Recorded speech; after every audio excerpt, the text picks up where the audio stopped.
Hello everyone, this is Mehendi Toshnewal, a qualified company secretary at the age of 21. So, how to score exemption in company law? Company law को कैसे पढ़े, कितना difficult है, इतने sections, इतने case laws, कैसे पढ़ते हैं लोग। आज मैं आपको बताने वाली हूँ कि आपको कंपनी लॉ को किस तरह से पढ़ना है ताकि आप इजीली एग्जामिशन स्कोर कर सके। कंपनी लॉ सभी को काफ़ी डिफिकल्ट सब्जेक्ट लगता है, लेकिन अगर आप इस सब्जेक्ट को स्मार्टली पढ़ें तो you will definitely get exemption. लेकिन कैसे? एज यू ऑल नो, सबसे पहले हमें कंपनी लॉ का पैटर्न समझना है। कंपनी लॉ में 3 पार्ट्स है, part A, part B and part C.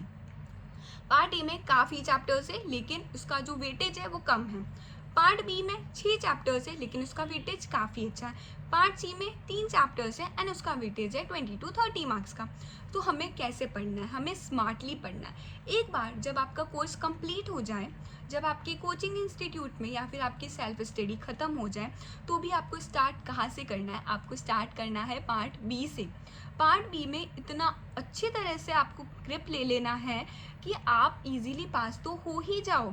Part B में हमारे चैप्टर्स है डायरेक्टर्स वाले, KMP वाले, ऑडिट कमेटी वाले, NRC वाले। तो आपको वहाँ से स्टार्ट करना है ताकि आपका ग्रिप काफ़ी अच्छा हो जाए। एक बार अगर आपने पार्ट बी अच्छे से पढ़ लिया, then you will proceed to part C. Part C में 3 चैप्टर्स है, secretarial standards, mega forms and आपका एक कंपनी सेक्रेटरी एक्ट 1980। तो इन 3 चैप्टर्स में आपका कंसिस्ट करता है 10 मार्क्स। तो आपको क्या करना है, कहाँ से स्टार्ट करना है? जनरली हमारा CS एक्ट 1980 में से क्वेश्चन आता है, या फिर सेकेंडली हमारा सेक्रेटेरियल स्टैंडर्ड से आता है। तो आपको सबसे पहले CS एक्ट 1980 को काफ़ी अच्छे से पढ़ लेना है। एक एक क्लॉज पता होना चाहिए, एक एक स्केड्यूल पता होना चाहिए, वो आपको याद करना पड़ेगा। There is no other way. अगर आपने याद कर लिया तो आप इजीली 10 मार्क्स स्कोर कर सकते हो, तो हम इसे ऐसे नहीं छोड़ सकते। सेकेंडली सेक्रेटेरियल स्टैंडर्ड्स चैप्टर है, वो काफ़ी इजी है। एक बार आप उसे रीड करो, गो थ्रू करो और उसके बाद अपने शॉर्ट में नोट्स बना लो। उस चैप्टर पर ज़्यादा टाइम वेस्ट करने का ज़रूरत नहीं है। देखो, यही मेन पॉइंट होता है कि आपको किस चैप्टर पे कितना आपका टाइम देना है। तो we will decided by the weightage of the chapter. अब सेक्रेटेरियल स्टैंडर्ड्स पे ऐसा नहीं आप 3-3, 4-4 घंटे लेकर बैठो, नहीं। एक बार रीड करना है, नोट्स बनाने हैं 2-3 पेज के। नेक्स्ट टाइम जब भी आप पढ़ो, आपको उन 2 to 3 पेजेस के नोट्स से सेक्रेटेरियल स्टैंडर्ड्स वाला चैप्टर पढ़कर ख़त्म करना है। सेम गोज विथ हमारा मेगा फॉर्म्स, ठीक है। लेकिन पार्ट बी में हम ऐसा रिस्क नहीं ले सकते।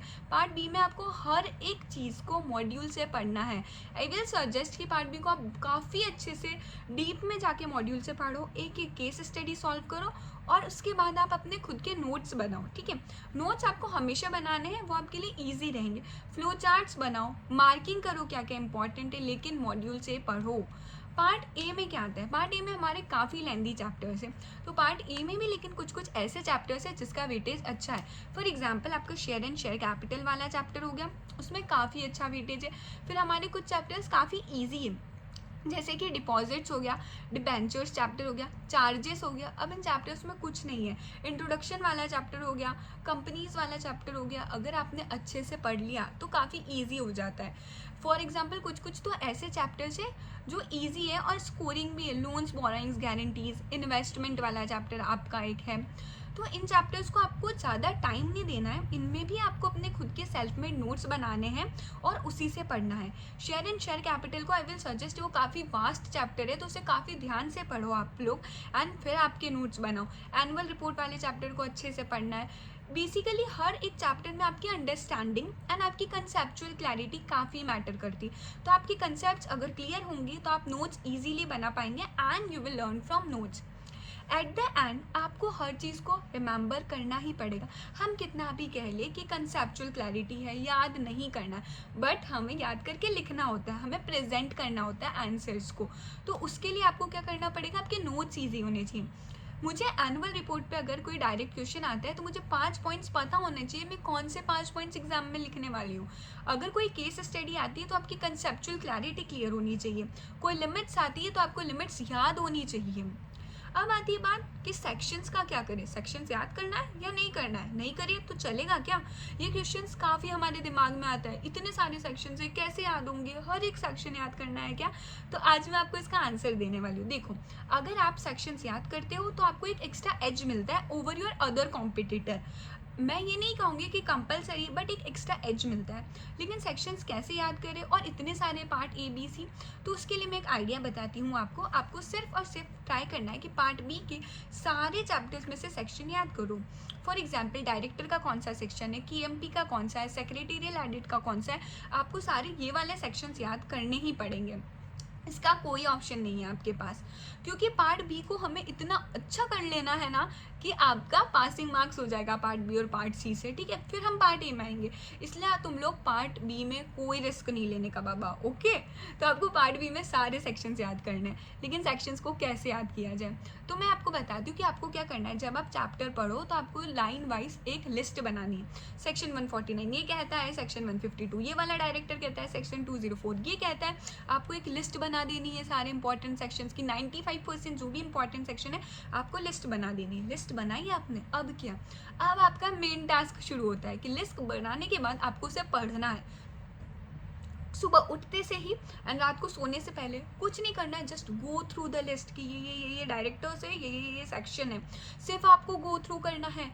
जब आप सुबह उठने के बाद उस लिस्ट को 10 मिनट्स देते हो एंड बिफोर यू स्लीप आप 10 मिनट्स देते हो, आपके माइंड में वो छप जाता है एंड ऑटोमेटिकली आपको सारे सेक्शन याद हो जाएंगे। मैंने यही टेक्निक अप्लाई करी थी सेक्शंस याद करने के लिए, एंड बिलीव मी मुझे मेरे कंपनी लॉ के CS एग्जीक्यूटिव के सेक्शंस अभी तक भी याद है कि क्या होता है। तो आप लोग पार्ट बी में ऐसे ही सेक्शंस को याद कीजिएगा। अब आती है पार्ट ए की बात। तो पार्ट ए में कुछ कुछ सेक्शंस हैं जो आप पढ़ते पढ़ते आपको अपने आप याद हो जाएंगे।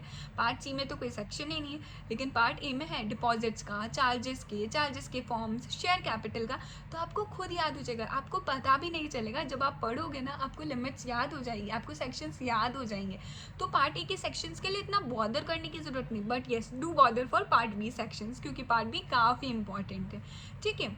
नेक्स्टली आता है कि हम लोगों को समझ आ गया कि हमें स्टार्ट कहाँ से करना है, which is part B, part C and part A important chapter. Secondly sections कैसे याद करना। थर्ड क्वेश्चन आता है आपका कि केस लॉ का क्या करा जाए। देखो केस लॉ में मैं सजेस्ट करती हूँ कि सिर्फ पार्ट ई है जिसमें कुछ केस लॉज है, वो भी इंट्रोडक्शन वाले चैप्टर में या हमारे आर्टिकल्स वाले MOA वाले चैप्टर में, वरना जनरली केस लॉ कम है हमारे कंपनी लॉ में। तो जो केस लॉ आपको इजीली याद हो रहा है याद कर लो, जो याद नहीं हो रहे इतना परेशान नहीं होना है। और केस लॉ के लिए क्या करना है, रिलेट करने की कोशिश करो किसी नाम से, अपने कोई रिलेटिव के नाम से, अपने कोई फ्रेंड के नाम से किसी स्टोरी बना लो। फॉर एग्जाम्पल वो MOA में अल्ट्रा वायरस वाला केस था, एशबेरी रेलवे कैरेज वाला, तो कुछ ऐसा रिलेट कर दो एशबेरी से या हमारा रेलवे से रिलेट करके कि अल्ट्रा वायरस होगा। तो कुछ कुछ ऐसे इंपॉर्टेंट केसेस हैं जो आपको याद करने पड़ेंगे, करेक्ट। तो वो आपको याद करना है, जब आप पढ़ो तो आपको ध्यान रखना है ये चीज़ें। फोर्थली कंपनी लॉ में ये मैटर करता है दैट आपने याद कर लिया, आपको समझ आ गया, but how to present your answers. तो पेपर प्रेजेंटेशन के लिए और paper presentation of case studies के लिए मैंने एक अलग से वीडियो बना रखी है, एकदम पॉइंट टू पॉइंट बता रखा है कि आपको कैसे प्रेजेंट करना है। प्लीज़ जाके वो रेफर करना और वो काफ़ी हेल्प करेगी। आपका पेपर प्रेजेंटेशन हेल्प करता है कि एग्जामिनर का माइंडसेट पता चल जाता है कि बच्चों का कैसा माइंडसेट था। तो पेपर प्रेजेंटेशन बहुत अच्छे से करना है आपको, इस चीज़ का ध्यान रखना है। Please do watch that video, आपको समझ आ जाएगा। फिफ्थ आपको क्या करना है, पूरा का पूरा पेपर अटैम्प्ट करना है। कंपनी लॉ में कुछ भी नहीं छोड़ना है, सारा का सारा पेपर अटैम्प्ट करना है। जब आप 100 में से 100 मार्क्स का पेपर अटैम्प्ट करोगे तो आप सोच सकते हो ना एग्जाम्शन का, अगर आप पेपर 80 मार्क्स का अटैम्प्ट कर रहे हो तो how can you think of exemption. तो आपको 100 मार्क्स का पेपर अटैम्प्ट करना है विदाउट एनी थिंकिंग, ये तो आपको करना है। अगर आपको कोई क्वेश्चन का आंसर नहीं आता है तो इसका रिलेटेड प्रोविजन लिखो, पर लिखो, हो सकता है 5 में से आपको 2 मार्क्स से मिल जाए, और क्या पता वो 2 मार्क्स आपके एग्जाम्शन के हो, या हो सकता है कोई बच्चा पास ना हो रहा पर उस 2 मार्क्स से पास हो जाए। तो आपको रिस्क बिल्कुल नहीं लेना, और कंपनी लॉ का पूरा पेपर आपको 100% अटैम्प्ट करना है, एंड कोई भी सब्जेक्ट का हो आपको 100% का अटैम्प्ट करना है एक्सेप्ट MCQ वाले, ओके। आई होप ये 5 ट्रिक्स आपको कंपनी लॉ में हेल्प करी होगी। Thanks for watching. अगर आपको ये वीडियो थोड़ी भी हेल्पफुल लगी हो तो please like, share, comment and subscribe. Tata.